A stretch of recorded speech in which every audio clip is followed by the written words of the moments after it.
My name is Jeremy Brown. I'm a 20-year disabled Special Forces combat veteran. On January 5th and 6th, 2021, I was in our nation's capital as part of a protective detail tasked with providing security for organizers and speakers for a legally permitted political rally. On September 30th, 2021, I was arrested at my home by approximately 30 to 40 local and federal law enforcement agents on misdemeanor arrest warrants for being in an unauthorized area. Oddly, I was never questioned nor contacted by any investigators about this case, and it took 9 months for my arrest warrant, despite others I was with being arrested as early as March 2021. The sad truth is, I know exactly why this has happened.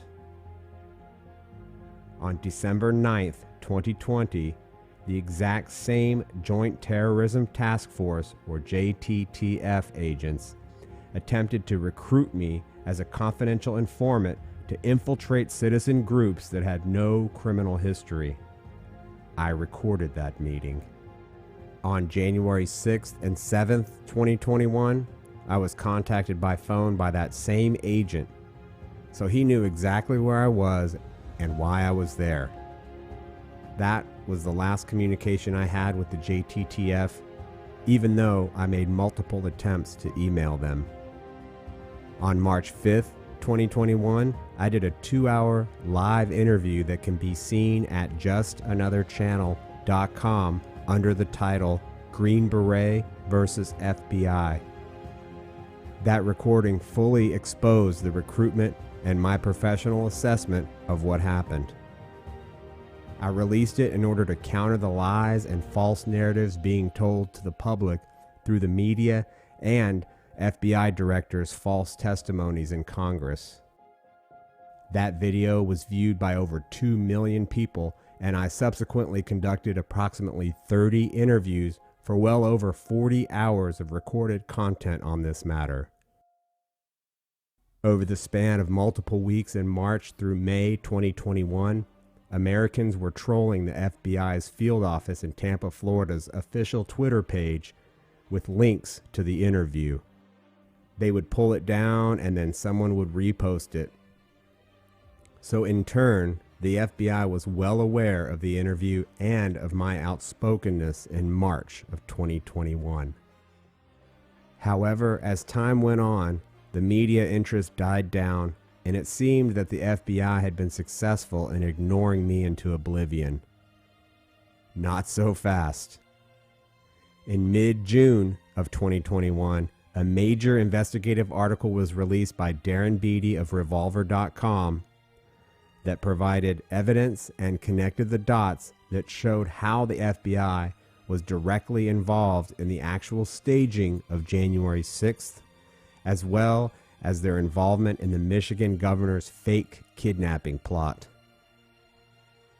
Immediately, this sparked new interest in my story, and as such, from late June 2021 through early July 2021, I conducted another round of interviews, this time with a better understanding of the big picture provided by an additional 7 months of investigations, reports, people, and videos coming out to the public.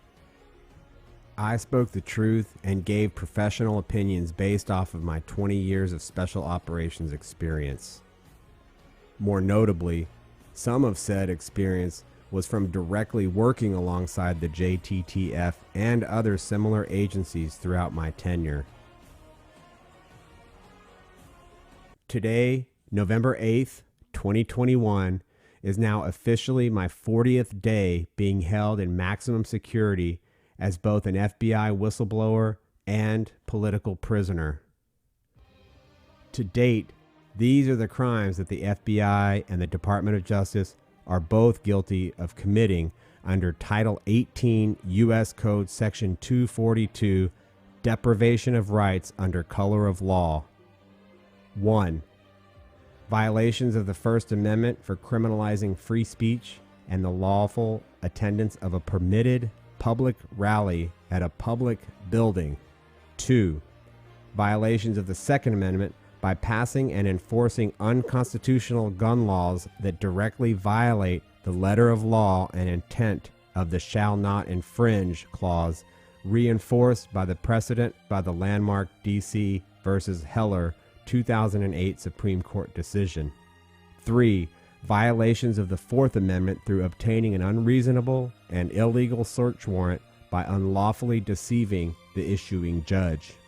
Additionally, they also refused to produce the warrant when asked. In fact, one agent was even recorded stating that we don't know what we're looking for yet. They don't know exactly what they're leaving with until they go in and look.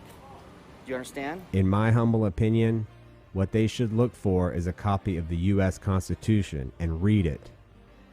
And 4, violations of the Fifth Amendment by not reading me my rights prior to arrest and questioning. In fact, they have and still continue to deprive me of life, liberty, and property without due process of law. Right now, they still have me locked in a maximum security section of the jail, counter to the great American legal tradition of innocent until proven guilty. 5. Direct violations of the Sixth Amendment by making sure nothing is speedy. In fact, it wasn't until day number 37 that all of the charges were presented against me, and in 40 days and counting, I have yet to see the alleged search warrant for my phone. All of this is unsurprising, although the Daily Beast somehow has all of the leaked details of it. Furthermore, all of the contact with my legal counsel is recorded on monitored systems, directly violating my attorney-client privilege. And 6, one of the most egregious violations is that of my Eighth Amendment right by denying me bond and keeping me locked up in maximum security prison for 40 days and counting. As such, due to these violations of my God-given constitutional rights, with the intent of keeping me from speaking out about the FBI and the DOJ's lies and corruption, alongside their failed attempts to intimidate me and break my will with this illegal imprisonment in order to, in my humble opinion, coerce me into pleading guilty to the crimes I did not commit, I hereby make this announcement. I, Jeremy Brown, being of sound mind and body, while being illegally held as a political prisoner, will no longer eat any food of any kind until my rights are fully restored and I am free to return home in order to prepare for my legal battle against this corrupt and tyrannical government. This hunger strike will commence at sundown today, Monday, November 8th, 2021. This is the 40th day of my illegal captivity, and it will continue unless and until I am released on bond in accordance with my Eighth Amendment constitutional rights.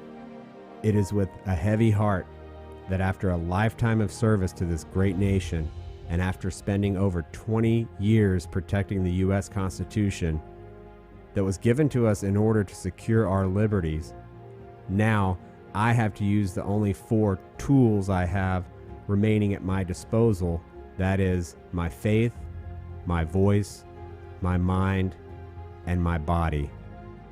I pray my fight will be successful, not only for me, but for all Americans. May God and America hear my cries for justice. In liberty.